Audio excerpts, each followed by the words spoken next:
하나님의 말씀입니다. 하나님의 말씀은 요한 1서 3장 10절 말씀입니다.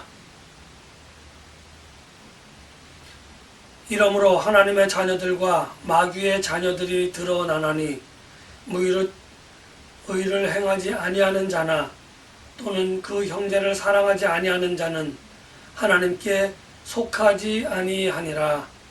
아멘. 저는 요한일서를 처음 시작하면서 요한일서 1장에서 하나님께서는 요한 사도를 통해서 힘들고 어렵고 고통스러운 이 세상에서 하나님의 최고의 계명을 실천하며 살으라, 이렇게 하나님께서 권면하셨다고, 우리들에게 권면하셨다고 그렇게 말씀을 드렸습니다. 그리고 하나님께서 명하신 최고의 계명, 최고의 법이 사랑이다, 이렇게 저는 말씀을 드렸습니다. 또 하나님께서는 그렇게 우리들에게 말씀해 주셨습니다. 그런데 하나님께서는 우리를 사랑한다 이렇게 말씀드렸다고 이렇게 이야기를 드렸는데, 하나님께서는 우리를 사랑한다고 말로만 하지 않으셨습니다. 말로만 하지 않으시고 십자가상에서 그의 독생자를 저와 여러분들과 우리 모두의 죄를 위해서 죽이심으로, 우리의 죄를 사하시기 위하여 죽이심으로 그 사랑을 우리들에게 확정적으로 보여주셨다고 말씀을 드렸고, 하나님께서는 그렇게 우리들에게 말씀하셨습니다. 그리고 우리는 그 피의 공로를 힘입어서 하나님 앞에서 이제 죄가 다 씻어졌고 하나님 앞에서 우리가 다시 설 수 있었다고 하는, 하나님 앞에 우리가 부끄럽지만 날마다 그 피의 공로를 의지하여 설 수 있게 되었다고 그렇게 말씀을 드렸습니다. 신구약 전체 성경을 통해서 하나님은 우리에게 이야기를 하셨는데, 그 사랑이라고 하는 것을 이야기하셨는데, 그 사랑이 수학의 공식처럼 1 더하기 1은 2다, 또 2 더하기 2는 4다, 이렇게 명확하게 말씀해 주시지 않았다는 겁니다.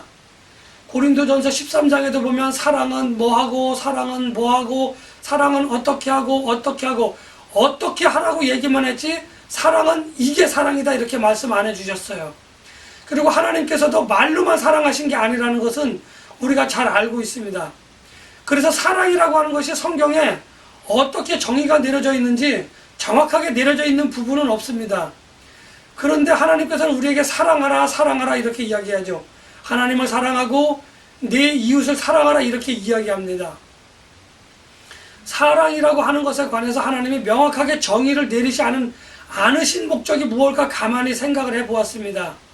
만약에 수학의 공식처럼 이렇게 하는 것이 사랑이다라고 딱 정의를 내리셨다고 한다면 아마 모든 사람들이 그것 이외에 다른 것은 사랑이 아니야 라고 정의를 내려버리고 그 틀에 박혀서 하는 것이 사랑인 줄 그렇게 알고 있을 것이라고 하는 생각을 해보았습니다.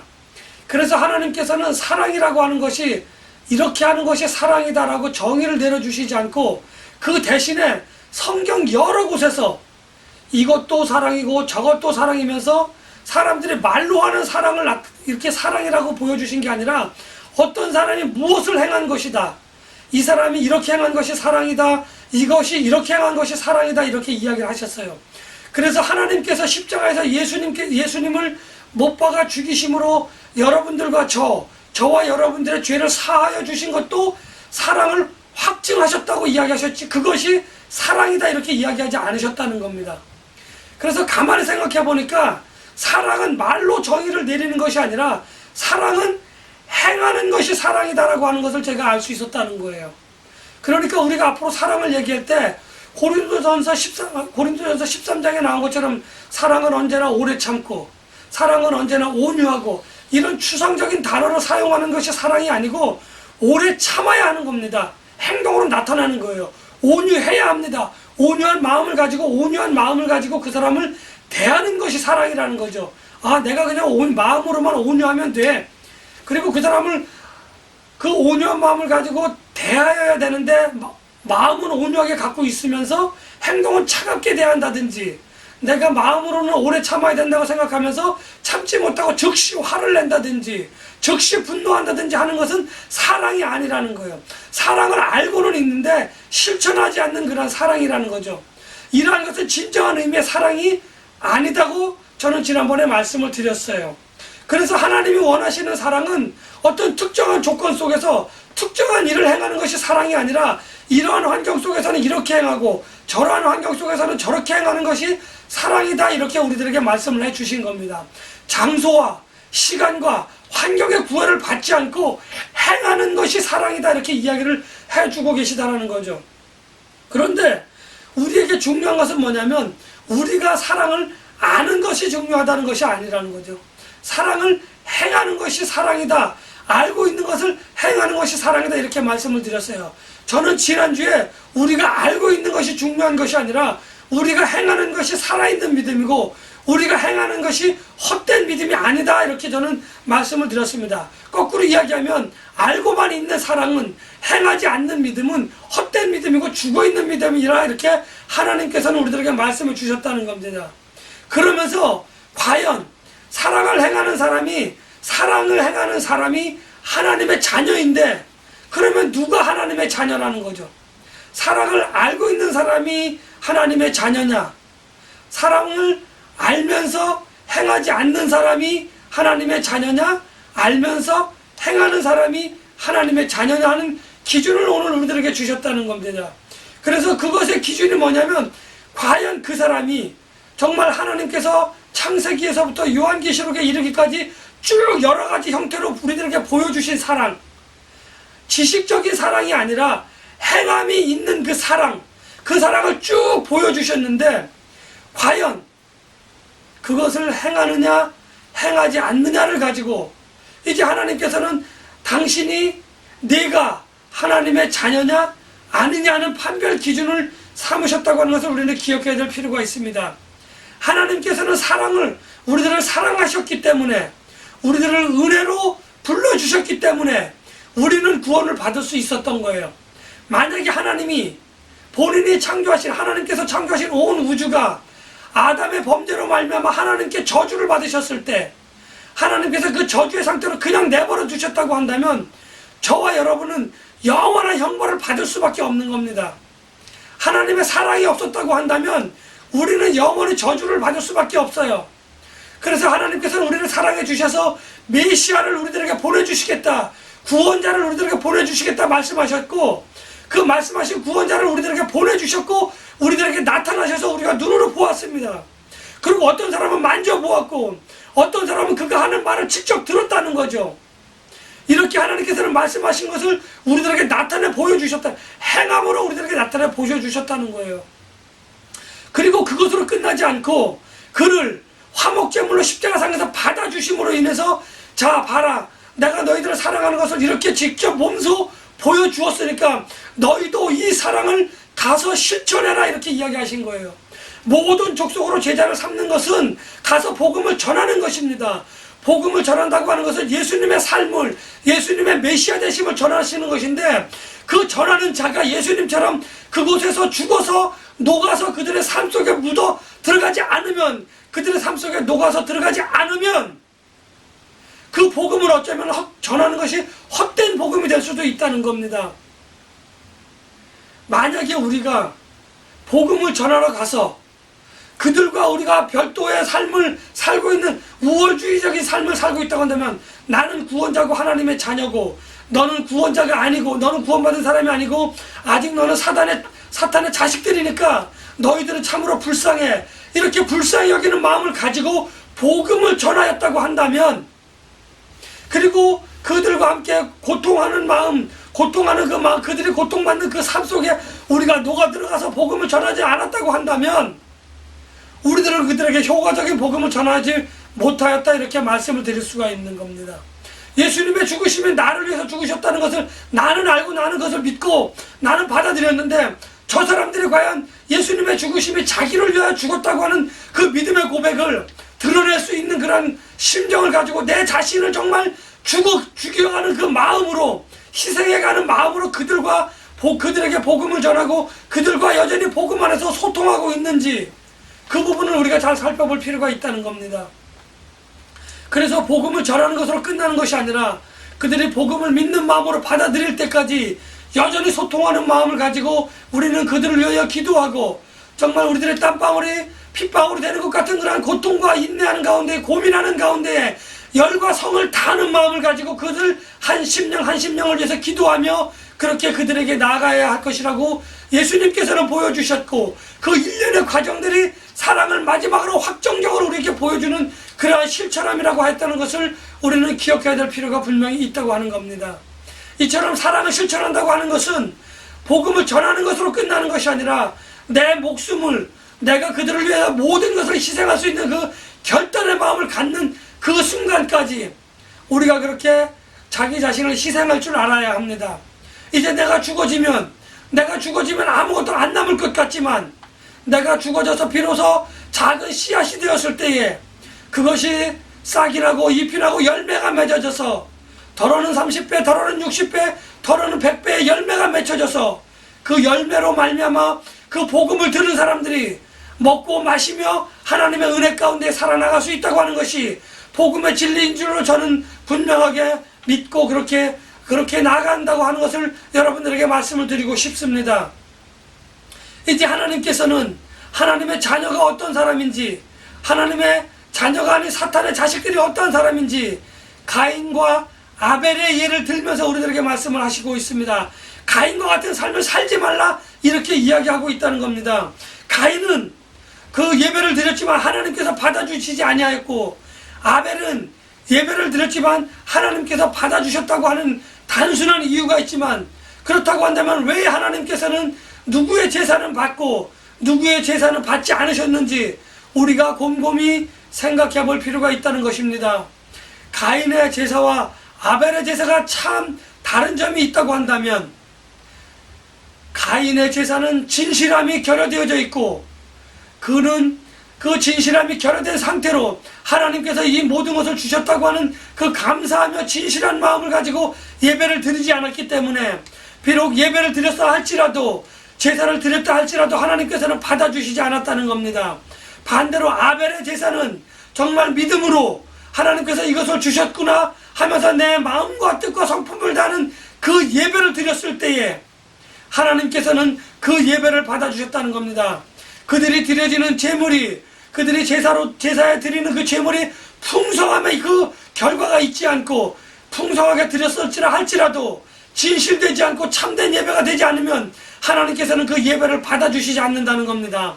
비록 누추해 보이는 예배를 드린다 할지라도 그것이 마음을 다하고 뜻을 다하고 성품을 다하는 진실된 제물이라고 한다면 하나님께서는 그 제물이 비록 남들이 보기에는 초라할지라도 하나님께서는 과부가 두 랩돌을 넣었던 것처럼 모든 것을 넣었구나 하는 그 믿음을 받아주시고 그 제물을 받아주신다고 하는 것을 우리는 기억해야 될 필요가 있다고 하는 겁니다. 선한 마음에서 시작된 선한 행동, 그것은 하나님께서 비록 불완전한 상태라 할지라도 모든 것을 합력하여 선을 이루시는 하나님께서 그 상태로 받아주셔서 하나님이 거기에 은혜를 더해서 그것을 하나님께서 받아주시지만, 진실함이 결여된 그러한 모습은 우리가 볼 때에 그것이 선하고 아름다운 것 같지만, 그것이 진실돼 보이겠지만 하나님께서는 그것을 물리치신다고 하는 것이 오늘 성경에서 보여주는 제사의 참된 그러한 그 모델이 아닌가, 저는 그렇게 생각을 합니다. 지금 저와 여러분들이 드리는 예배, 여러분들과 제가 드리는 예배, 우리 신앙 공동체가 드리는 예배는 앉아있는 여러분들과 또 오늘 서서 이렇게 말씀을 전하는 제가 과연 가인의 마음을 가지고 드리는 예배인지 아벨의 마음을 가지고 드리는 예배인지 우리들은 알 수 없었지만은 모든 것을 꿰뚫어 보시는 하나님께서는 분명하게 알고 계실 것이라고 저는 믿어 의심치 않습니다.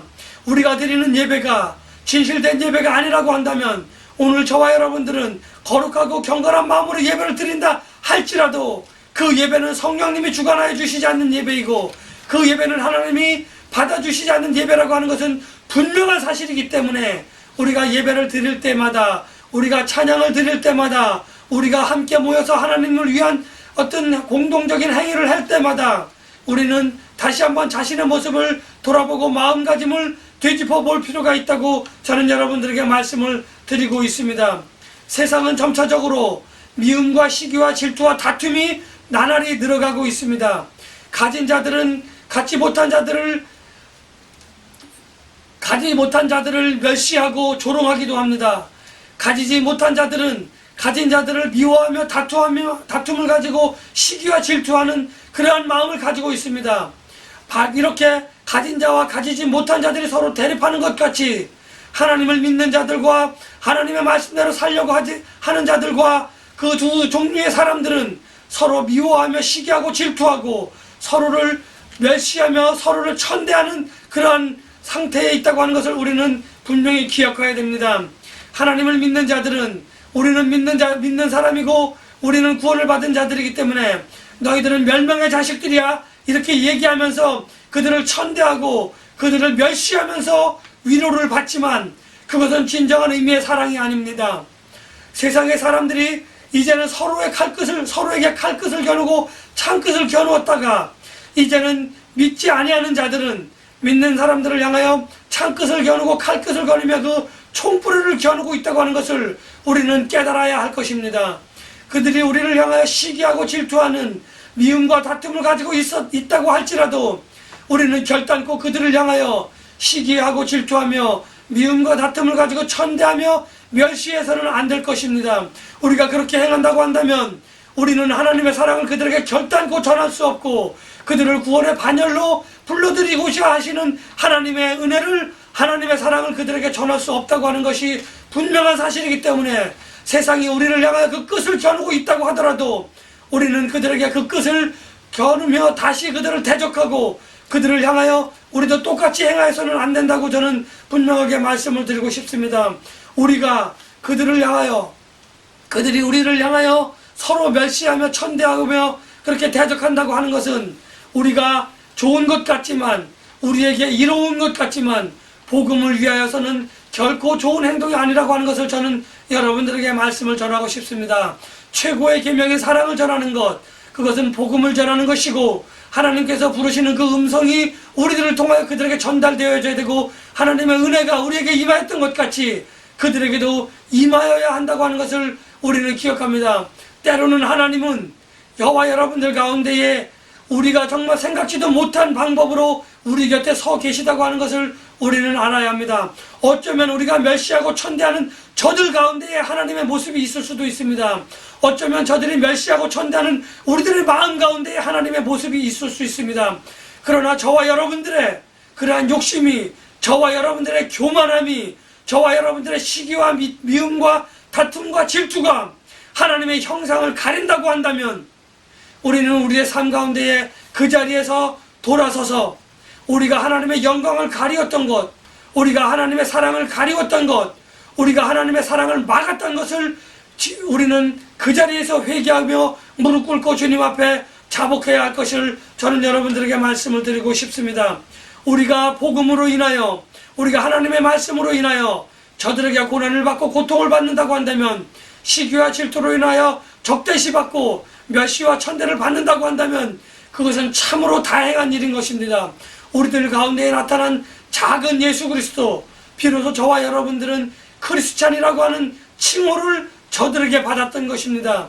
크리스찬이라고 하는 그런 말의 뜻에는 작은 예수라고 하는, 작은 그리스도라고 하는 뜻이 의미가 내포되어져 있다고 하는 것을 저는 누누이 말씀드렸습니다. 저와 여러분들의 삶 속에서 그냥 불려지는 크리스찬이 아니라 정말 진정한 의미의 예수 그리스도의 사랑과 은혜가 우리들 가운데에 향기나는 모습으로 나타난다고 한다면 우리는 진정한 의미의 크리스찬이 되어진 것입니다. 그것은 하늘나라에서 상급을 받을 만한 그러한 기쁜 소식이고 상급을 받을 만한 기쁜 호칭이라고 하는 것을 아마 저와 여러분들에게 하나님이 주시는 그러한 위로가 아닌가, 그렇게 저는 생각을 해봅니다. 하나님의 가르침에 순종하며 하나님께 나아가는 우리들의 삶의 모습은 정말 우리는 그것을 통하여 우리의 의무를 다하고 있다고 하지만은 우리가 하나님을 경외하며 예배하는 이 모습이 많은 사람들에게 살아계신 하나님의 모습을 대리해서 나타내 보이고 하나님의 영광을 바라며 하나님의 은혜를 나타내는 모습이 될 수 있다고 하는 것을 말씀을 드립니다. 여러분들의 삶 가운데에 예배는 오늘 우리가 드리는 그것이 예배가 아니라 우리들의 삶 전체가 예배라고 하는 것을 저는 누누이 강조하며 말씀을 드렸습니다. 마지막 날에 우리가 드리는 그 예배가 우리의 삶 전체를 제물로 가지고가 하나님 앞에 내어놓았을 때에 그 가운데 하나님의 향기가 묻어나고 그 가운데 하나님의 은혜가 묻어나고 그 가운데 하나님의 사랑이 넘쳐난다고 한다면 하나님께서는 그 삶을 받아주시며 하나님의 나라로 저와 여러분들을 인도해 주실 것이라고 하는 것이 우리들에게는 힘들고 어려운 삶을 살지만 위로가 되고 우리의 힘이 되는 그러한 삶이라고 하는 것을 저는 여러분들에게 말씀을 드리고 싶습니다. 우리의 삶 가운데에 때로는 하나님께서 나타나 계시다고 하는 것을 기억해야 될 필요가 있습니다. 우리의 신앙 공동체 안에 나타나신 모습도 있을 수 있으시고 우리의 신앙체 공동체 밖에 저 멸시와 천대를 받는 사람들 모습 가운데에 하나님의 은혜와 하나님의 사랑이 하나님이 거하신다고 하는 것을 우리는 기억하고 우리는 그들을 품을 줄 알고 그들에게도 하나님의 은혜와 사랑이 나타날 수 있도록 우리는 그들을 향하여 복음을 전하며 그들을 향하여 우리는 사랑을 실천하며 우리는 그렇게 의로운 삶을 살아갈 수 있어야 할 것이라고 하는 것입니다.